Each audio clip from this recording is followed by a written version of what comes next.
Assalamualaikum warahmatullahi wabarakatuh. Hai para pencinta catur dan para caturmania, selamat datang kembali di Legenda Catur Dunia. Saya akan berikan lagi satu game amazing dari Daniil Dubov, agar kalian para fans Daniil Dubov cukup puas di hari ini. Karena hari ini saya berikan dua game amazing dari Daniil Dubov. Jika tadi Daniil Dubov mengorbankan menterinya, tapi kali ini kawan ada satu pengorbanan yang memaksa raja lawannya keluar kandang. Game yang admin pilih ini adalah game dari Daniil Dubov saat mengikuti turnamen European Team Championship atau kejuaraan tim catur Eropa di Batumi, Georgia tahun 2019. Daniil Dubov tergabung di tim Rusia dan saat itu tim Rusia menjadi juaranya. Dan game yang saya pilih ini adalah saat Daniil Dubov melawan Grandmaster asal Denmark Jonas Bullbjerg. Kebetulan mereka bertemu di babak pertama. Di sini Daniil Dubov pegang hitam, Jonas Bullbjerg pegang putih. Bermain dengan pion E4 dan kita temui permainan Ruy Lopez, kuda C6, gajah B5, pion A6, gajah mundur, kuda F6, dan di sini putih memilih rokade pendek menawarkan variasi terbuka atau variasi taras dengan kuda pukul pion E4, tapi Daniil Dubov memilih variasi tertutup dengan gajah E7, beteng E1, pion B5, gajah mundur, dan Daniil Dubov melakukan rokade pendek. Sering saya jelaskan di sini kawan, di mana pada posisi ini putih sedang ditantang bermain dengan Marshall Gambit atau Marshall Counter Attack dengan langkah pion C3 oleh putih dan nanti dibalas oleh hitam dengan langkah pion D5, melakukan pengorbanan pion kawan, pion pukul pion, dipukul balik oleh kuda, kuda putih pukul pion E5, dipukul balik oleh kuda hitam dan dipukul balik oleh beteng putih. Tapi di sini Bjerg memilih variasi anti Marshall pion A4. Alternatif yang lain jika ingin bermain dengan anti Marshall bisa bermain dengan pion D3, pion D4, pion H3 juga bisa dimainkan oleh putih. Tapi langkah pion A4 inilah yang paling sering dimainkan oleh putih jika bermain dengan anti Marshall. Selanjutnya Daniil Dubov melangkahkan pion D5, tetap melakukan pengorbanan pion pusat diterima oleh putih. Dan di sini tidak dipukul balik menggunakan kuda. Jika dipukul balik menggunakan kuda oleh hitam kawan, selanjutnya adalah pion A pukul pion B5. Jika kuda menghindar mungkin ke B4 atau ke D4, anggap saja ke peta B4 kawan. Kuda putih akan pukul pion E5, mungkin hitam akan melanjutkan gajah B7. Pion B pukul pion A6 dipukul balik oleh beteng dan jika terjadi pertukaran beteng di sini sudah terlihat putih sangat diunggulkan dengan unggul 2 pion di sayap menteri.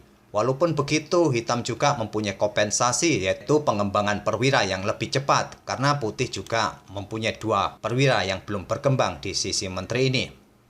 Itulah plus minusnya apabila hitam memilih variasi langkah kuda pukul pion D5 ini. Di sini Daniil Dubov memilih langkah kuda ke A5 menyerang gajah peta terang putih. Sekarang kuda pukul pion E5 oleh Bjerg. Dilanjut dengan langkah kuda pukul gajah dipukul balik oleh pion C. Daniil Dubov tidak langsung pukul pion D5 ini menggunakan menteri ataupun menggunakan kuda kawan. Dia melanjutkan pengembangan gajah ke peta B7. Apa jadinya jika hitam melanjutkan langkah kuda pukul pion D5 ini? Putih akan membalas pion A pukul pion B5 dan nantinya akan melanjutkan pion B pukul pion A6. Karena jika pion A pukul pion B5 ini dia akan kehilangan betengnya kawan. Dan apabila pada posisi ini hitam memilih memukul balik pion putih menggunakan menteri, maka putih akan mempunyai tempo mengembangkan kuda C3 menyerang menteri. Dan di langkah berikutnya juga bersiap pukul pion B5 nantinya. Oleh karena itulah Daniil Dubov memilih mengembangkan gajahnya ke peta B7 terlebih dahulu untuk memberikan dukungan bagi beteng di A8 dengan menteri ataupun dengan gajahnya kawan bila putih melanjutkan pion A pukul pion B5. Putih pun merespon dengan langkah kuda ke C6, memberikan double serangan kawan bagi menteri juga menyerang gajah yang ada di peta E7 ini. Oleh karena itulah Daniil Dubov langsung sikat kuda putih, dipukul balik oleh pion. Mungkin sementara putih unggul kawan 2 pion sampai langkah ke-13 ini. Dan di sini Daniil Dubov melanjutkan langkah gajahnya ke C5. Langsung memberikan pressure bagi pion yang ada di peta F2. Dan direspon oleh putih dengan langkah yang sangat logis kawan, pion D3. Membuka akses bagi pengembangan gajah gelapnya. Mungkin nanti ke petak G5 atau menantang gajah gelap hitam di petak E3, juga menutup akses serangan gajah hitam terhadap pion F2-nya. Pada posisi ini tadi kawan, langkah terbaik adalah mendorongnya dua petak ke petak D4. Apa bedanya satu petak dengan dua petak kawan? Bedanya nanti akan terlihat. Pada posisi ini tadi, pion putih hanya didorong maju ke petak D3. Langkah kuda tadi ke petak C3 juga bisa jadi alternatif putih. Tapi di game aslinya ini putih hanya mendorong pionnya satu petak saja ke D3. Dan disinilah kesalahan putih kawan. Membiarkan gajah hitam bisa melakukan pengorbanan pukul pion di F2 skak. Inilah yang dipilih oleh Danil Dubov. Jika pengorbanan ini tidak diterima, maka benteng putih akan tewas. Pengorbanan pun diterima, raja pukul gajah hitam, dan menteri bergerak ke petak D4 skak. Inilah kawan yang menjadi pembeda jika pion putih ini tadi maju didorong dua petak ke petak D4. Karena sekarang didorong cuma satu petak kawan, maka menteri hitam ini mempunyai petak untuk melakukan serangan bagi raja yang ada di petak F2 ini.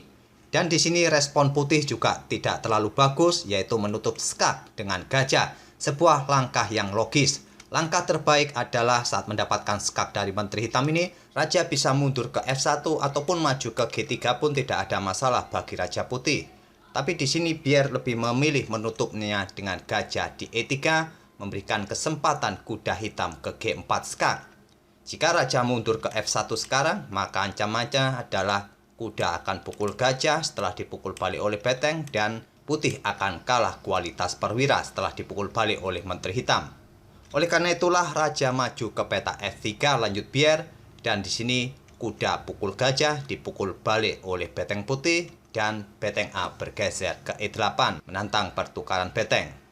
Tantangan ditolak, benteng turun ke E2 oleh biar. Jika tantangan diterima kawan, benteng pukul benteng juga akan dipukul balik oleh benteng hitam untuk menguasai lajur E yang sudah terbuka ini. Dan nanti benteng akan meluncur ke petak E3 untuk melakukan skak. Setelah raja bergeser ke F2, benteng akan pukul pion yang ada di D3 dan mendapatkan menteri putih nantinya. Mungkin karena itulah putih tidak mau menerima tantangan benteng hitam ini menarik mundur bentengnya ke E2. Dan Danil Dubov melanjutkan skak di F6, raja ke G3, sekarang pion G5 memberikan dukungan menterinya untuk melakukan skak di langkah berikutnya atau skak mat setelah raja bergeser ke H3 dan menteri ke H4 skak mat. Diantisipasi dengan langkah bergeser ke F2, menteri ke D6 skak, raja ke H3. Jika raja bergeser ke F3 kawan, maka ancamannya adalah ancaman skak mat. Jika raja bergeser ke G4, ancamannya juga skak mat sama saja, menteri D4, raja akan pukul pion, pion F6 skak, raja ke H5, benteng skak, raja ke H6, dan menteri ke H4 skak ditutup oleh menteri dan benteng pukul menteri skak mat. Raja bergeser ke H3 oleh putih dan menteri ke H6 skak, raja ke G4, menteri ke H4 skak. Di sini Jonas Bull biar menyerah. Tapi jika raja bergerak ke petak F5 kawan, maka menteri hitam akan ke D4 terlebih dahulu. Dan nantinya benteng akan naik ke petak E5 skak, raja ke petak F6, dan menteri akan ke petak D6 skak mat.